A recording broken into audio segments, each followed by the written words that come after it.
Welcome back once again TWB Krishna में आपका स्वागत है। आप देख रहे हैं मैथ मास्टर सीरीज, जहां हम क्लास 9 से 12 तक का मैथ आपके साथ शेयर करते हैं। तो अभी हम आपके साथ कर रहे हैं क्लास 11 का NCERT चैप्टर है स्ट्रेट लाइन। स्ट्रेट लाइन का सेकंड एक्सरसाइज जो है उसका क्वेश्चन नंबर 11 है। हम क्वेश्चन बिल्कुल भी नहीं रटेंगे, हम कॉन्सेप्ट को सीखेंगे। जो कॉन्सेप्ट यहाँ पे हम आपको याद करवाएंगे उसे जिभाग कर जाना है, ताकि नींद में भी कोई पूछे तो तपाक से आंसर दे दे। समझ में आएगा डंके की चोट पे, क्योंकि चीजों को मैं चटपटा बना के पेश करता हूं, ताकि चौपट से चौपट बच्चे जो हो ना उसे भी समझ में आ जाए, या फिर क्लास 8, 9, 10 से जो मेडिकल जेई का प्री प्लानिंग कर रहे होंगे उसे भी चीजें क्रिस्टल क्लियर हो। बकैती हम बीच में करते रहेंगे, लेकिन अभी हम क्या करते हैं, क्वेश्चन करते हैं। आइए हम क्वेश्चन पढ़ते हैं।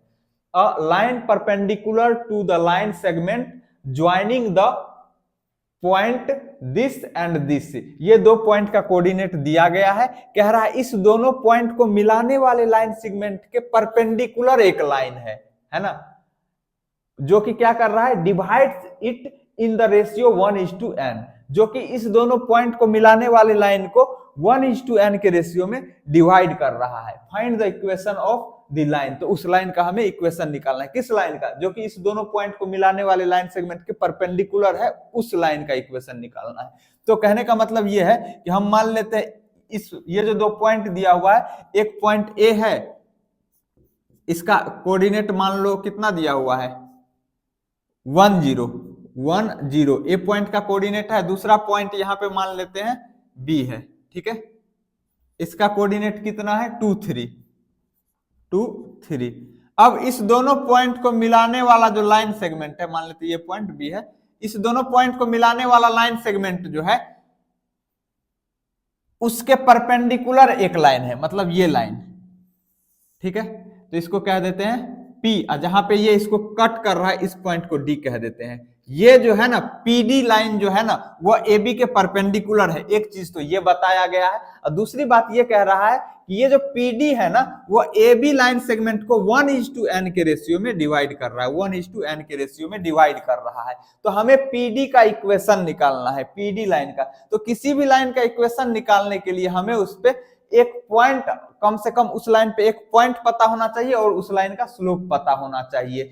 तो हमें पहले क्या निकालना पड़ेगा, एक तो ये स्लोप चाहिए PD का, और यहाँ जो D पॉइंट है जहां पे AB को ये इंटरसेक्ट कर रहा है, इस पॉइंट का हम कोऑर्डिनेट निकाल सकते हैं। कैसे, सेक्शन फॉर्मूला लगा के। सेक्शन फॉर्मूला क्या होता है, अगर इसको हम x और y कह दें, D पॉइंट के कोऑर्डिनेट को x कोऑर्डिनेट को x और y कोऑर्डिनेट को y कह दे, तो सेक्शन फॉर्मूला क्या कहता है, अगर कोई लाइन सेगमेंट को कोई पॉइंट m:n के रेशियो में डिवाइड करता है, मान लेते हैं ये एक लाइन सेगमेंट है, इसका कोऑर्डिनेट है x1 y1 और इसका x2 y2। मान लेते हैं इस पॉइंट को, इसको कह देते हैं A, इसको कह देते हैं B, और D कोई पॉइंट है जो m:n के रेशियो में डिवाइड कर रहा है किसको, AB को मिलाने वाले लाइन सेगमेंट को। तो D पॉइंट का कोऑर्डिनेट अगर हमें निकालना है, मान लेते हैं इसका कोऑर्डिनेट है x और y, D पॉइंट का x कोऑर्डिनेट x है और y कोऑर्डिनेट y है। तो जो ये D पॉइंट है, इसका जो x कोऑर्डिनेट का फॉर्मूला होगा वो क्या हो जाएगा, mx2 plus nx1 upon m plus n, ये इस D पॉइंट के x कोऑर्डिनेट का फॉर्मूला होगा। फिर y कोऑर्डिनेट का फॉर्मूला क्या हो जाएगा इसका, तो वही my2 plus ny1 upon m plus n। Ratio के टर्म का सम जो होता है, रेशियो का जो टर्म होता है उसका सम डिनोमिनेटर में आएगा दोनों जगह, ये याद रखोगे। तो ये है सेक्शन फॉर्मूला। तो हम D पॉइंट का जो कोऑर्डिनेट है वो निकाल सकते हैं। कैसे निकालेंगे, हमें जरूरत है ताकि हम PD का इक्वेशन लिख पाए, और इस पे एक पॉइंट की जरूरत है और इसका स्लोप की जरूरत है। तो स्लोप कैसे निकालेंगे वो अभी हम देखेंगे। पहले हम D पॉइंट का कोऑर्डिनेट निकाल लेते हैं। तो D पॉइंट का x कोऑर्डिनेट क्या हो जाएगा, x बराबर क्या हो जाएगा, यहीं से डायरेक्ट लिखो, क्या हो जाएगा, यहाँ m के जगह पे क्या है 1 है ना, तो 1 को किससे गुना करेंगे, x कोऑर्डिनेट निकाल रहे हैं तो 1 को इसके B पॉइंट के x कोऑर्डिनेट से गुना करेंगे। ऐसे इसके रेशियो का जो ये टर्म है 1:n में 1 को गुना करेंगे इसके x कोऑर्डिनेट से, तो 1 को 2 से गुना करेंगे तो क्या हो जाएगा, यहाँ पे लिखना चाहो तो लिख दो 1 गुना 2 प्लस n को किससे गुना करेंगे, तो इसके x कोऑर्डिनेट से, n को 0 से n को 1 से गुना करेंगे तो कितना हो जाएगा 1 इंटू एन, 1 इंटू एन।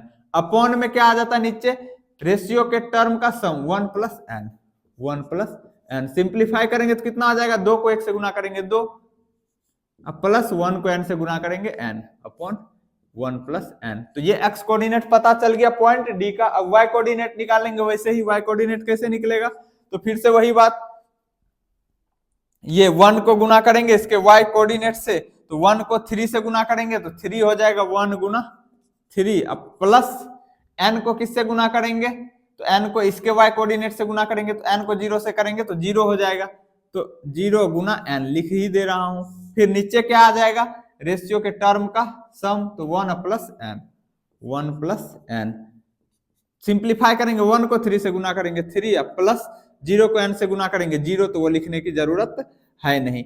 नीचे क्या आ जाएगा 1 प्लस n। तो कहने का मतलब डी पॉइंट का हमें कोऑर्डिनेट पता चल गया है। क्या पता चल गया है, डी एक्स वाई, इसका कोऑर्डिनेट हमने माना था वो पता चल गया। एक्स कोऑर्डिनेट कितना निकला है 2 plus n upon n, 1 plus n, और y कोऑर्डिनेट कितना निकला है 3 upon 1 plus n, 3 upon 1 plus n। अब एक पॉइंट का कोऑर्डिनेट इस लाइन पे हमें पता चल गया। अब इसके स्लोप की बारी है। स्लोप कैसे निकालेंगे, तो जब दो लाइन परपेंडिकुलर हो ना, जब दो परपेंडिकुलर लाइन हो तो उसके स्लोप का प्रोडक्ट हमेशा -1 होता है। तो स्लोप को हम m से डिनोट करते हैं। तो यहां पे आपको मैं लिख दे रहा हूं, याद कर लेना, if PD perpendicular to AB, अगर दो लाइन परपेंडिकुलर हो तो MPD into MAB is equal to -1 होता है। ठीक है, ये रिजल्ट आपको याद रखना। MPD, M से स्लोप को डिनोट करते हैं, तो स्लोप ऑफ PD गुना slope of AB is equal to -1 होता है। कब, जब PD और AB दोनों लाइन परपेंडिकुलर हो। तो ये तो हमें पता है, क्वेश्चन में दिया हुआ ये परपेंडिकुलर है इसके। अब स्लोप कैसे निकलेगा, तो AB का स्लोप निकाल सकते हैं। स्लोप ऑफ AB निकाल लो पहले, स्लोप ऑफ AB क्या होता है, स्लोप का फॉर्मूला, अगर हमें किसी लाइन पे दो पॉइंट का कोऑर्डिनेट पता हो तो हम उसका स्लोप निकाल सकते हैं। कैसे, तो वो फॉर्मूला होता है y2 minus y1 upon x2 minus x1।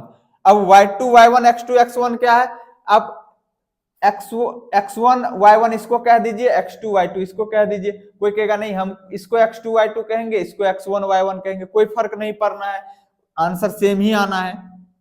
बराबर क्या हो जाएगा, y कोऑर्डिनेट का डिफरेंस। तो अगर हम इसको x2 y2 कह रहे हैं तो y2 ये हो जाएगा, फिर y1 इस केस में ये होगा, तो 3 में से 0 को घटाएंगे तो क्या हो जाएगा 3 माइनस 0 अपॉन नीचे क्या है x कोऑर्डिनेट का डिफरेंस। तो x कोऑर्डिनेट क्या है, x2 क्या है 2 है, x1 क्या है 1 है, तो 2 में से 1 जाएगा, तो 2 में से 1 घटाएंगे तो कितना हो जाएगा, ऊपर 3 या नीचे 1, तो 2 में से 1 घटाएंगे 1 ही होगा। तो कहने का मतलब स्लोप कितना आ गया 3 आ गया। तो यहां पे MAB इज इक्वल टू 3। यहां पे आप लिख दीजिए सिंस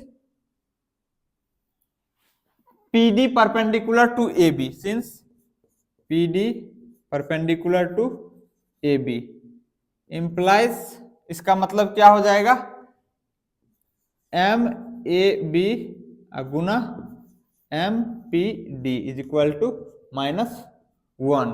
उनके स्लोप का प्रोडक्ट कितना होगा -1 होगा। अब MAB हमने निकाल रखा है ना, तो यहीं से हम सिंप्लीफाई कर लेते हैं। क्या हो जाएगा, वैल्यू पुट कर दीजिए 3, MAB की जगह पे 3 MAB, ये AB जो नीचे लिखा हुआ इसका मतलब हुआ AB लाइन का स्लोप है। M से स्लोप को हम डिनोट करते हैं, तो 3 इंटू MPD बराबर कितना हो जाएगा -1। यहां से आप MPD का वैल्यू निकाल लेंगे, इसके साथ ये 3 गुना में इधर जाएगा तो भागा हो जाएगा, तो -1/3 ये हो जाएगा स्लोप ऑफ PD लाइन। अब हमें इस लाइन पे स्लोप, इस लाइन का स्लोप पता चल गया है, कितना है यहां पे लिख दे रहा हूं मैं, MPD इज इक्वल टू कितना निकला है -1/3, -1/3 3। अब इस लाइन का इक्वेशन निकालना है। कैसे निकलेगा इक्वेशन भाई? स्लोप का यहाँ पे मैं फिर से फॉर्मूला लिख दे रहा हूं, है ना, SLOP। स्लोप बराबर होता है y2 minus y1 upon x2 minus x1। ठीक है, ये स्लोप का फॉर्मूला है। जो भी बॉक्स बना रहे हैं आपको रट जाना है ना, क्वेश्चन के थ्रू हम कॉन्सेप्ट सीखेंगे, ठीक है ना। ऐसा नहीं हम पहले कॉन्सेप्ट रट लेंगे फिर बाद में क्वेश्चन प्रैक्टिस करेंगे, मालूम पड़ा मैथ बहुत मुश्किल लगने लगा। अब इस लाइन का इक्वेशन निकाल लीजिए। क्या होता है इक्वेशन का फॉर्मूला? इक्वेशन ऑफ PD क्या हो जाएगा? y minus y1 is equal to m into x minus x1। अगर हमें किसी लाइन पे एक पॉइंट का कोऑर्डिनेट पता हो जो x1 y1 उस पॉइंट का कोऑर्डिनेट है, और अगर उस लाइन का स्लोप m पता हो, तो हम उसका इक्वेशन लिख सकते हैं। क्या फॉर्मूला होता है? y minus y1 is equal to m into x minus x1। अब वैल्यू पुट कर दीजिए, x1 के जगह पे ये है और y1 के जगह पे ये है। ठीक, तो अब वैल्यू पुट करेंगे तो क्या हो जाएगा? y माइनस y1 के जगह पे क्या है? 3 upon n plus 1 is equal to m के जगह पे क्या है? Minus 1 upon 3 into x minus x1। x minus x1 के जगह पे क्या है? 2 plus n upon 1 plus n। अब इसको सिंप्लीफाई कीजिए। देखिए इसके नीचे कुछ नहीं है, एलसीएम लेंगे तो ये इसके साथ मल्टीप्लाई हो जाएगा। तो क्या लिखेंगे इसको सिंप्लीफाई करके? डायरेक्ट मैं लिख रहा हूं n plus 1 into y minus 3। इधर देखो RHS में ये 3 इसके साथ किस चीज में? डिवाइड में, इधर आएगा तो मल्टीप्लाई होगा इसके साथ इधर, है ना। और नीचे कितना आ जाएगा यहाँ पे? n प्लस 1, और साथ में ये 3 क्या होगा? ये वाला 3 इधर आएगा तो इसके साथ मल्टीप्लाई हो जाएगा। इधर वाले को सॉल्व कीजिए तो क्या हो जाएगा? -1 से इसको मल्टीप्लाई करेंगे तो क्या हो जाएगा? पहले अंदर वाले को सिंप्लीफाई करेंगे, 1 प्लस n, इसके साथ क्या होगा? इसके नीचे कुछ नहीं है तो 1 है, एलसीएम लेंगे तो डिनोमिनेटर क्या हो जाएगा? यहाँ पे 1 प्लस n हो जाएगा, और ये डायरेक्ट इसके साथ गुना होगा तो क्या हो जाएगा? x into 1 plus n minus 2 plus n। अब बाहर में क्या है? गुना में -1 गुना में है ये, तो -1। अब सिंप्लीफाई कीजिए, देखिए LHS और RHS टोटल का डिनोमिनेटर दोनों साइड n प्लस 1 है, तो ये और ये कैंसिल हो जाएगा। अगर ऐसे कैंसिल करने में डर लग रहा है तो ऐसे कीजिए, इधर डिवाइड में इधर जाएगा तो मल्टीप्लाई हो जाएगा, फिर ये n प्लस 1 यहां मल्टीप्लाई में होगा, इससे कट जाएगा। ठीक, अब जब सिंप्लीफाई करेंगे तो कितना हो जाएगा? इसको गुना कीजिए इसके साथ तो कितना होगा? 3 इंटू n प्लस 1 y, फिर 3 तिया 9 माइनस 9 इज इक्वल टू -1 से इसको गुना करेंगे तो कितना हो जाएगा? -1 प्लस n इंटू एक्स, फिर ये इसके साथ गुना होगा -1 इसके साथ, तो क्या हो जाएगा? ध्यान दीजिए यहाँ पे जो माइनस साइन लगा हुआ है तो इसको ब्रैकेट में लिखना जरूरी है, नहीं तो आपको इसका भी साइन चेंज करना पड़ेगा। तो ये माइनस अंदर जाएगा यहाँ पे तो क्या हो जाएगा? ये प्लस हो जाएगा, +2 प्लस n। ठीक है, अब इसको हम आगे सिंप्लीफाई करेंगे तो x वाले को एक साइड ले आओ, कांस्टेंट को एक साइड लेके चले जाओ तो कितना हो जाएगा? ये जो x है इधर निगेटिव साइन के साथ है तो LHS आएगा तो पॉजिटिव हो जाएगा, तो क्या होगा? 1 plus n into x plus ये y वाला टर्म इसके बाद लिखेंगे तो 3 into n plus 1 into y, और कांस्टेंट टर्म को इधर भेज दो तो क्या हो जाएगा? 9 इधर माइनस में इधर जाएगा तो प्लस हो जाएगा, 9 2 11 प्लस n, तो यही आपका इक्वेशन हो जाएगा। ठीक, ओके फ्रेंड्स, उम्मीद करता हूं आपको सॉल्यूशन भी समझ में आया होगा और आप इस कॉन्सेप्ट को भी याद कर लेंगे। अगर फिर भी कोई डाउट हो कहीं समझने में, कहीं कॉन्सेप्ट में या फिर एक्सप्लेनेशन में, तो आप कमेंट सेक्शन में जरूर पूछिए। आपका ओपिनियन या आपका जो भी डाउट होगा हम अगले क्लास में उस पर जरूर रिस्पॉन्स देंगे। Will meet again in the next class, until then take care, see you, bye bye.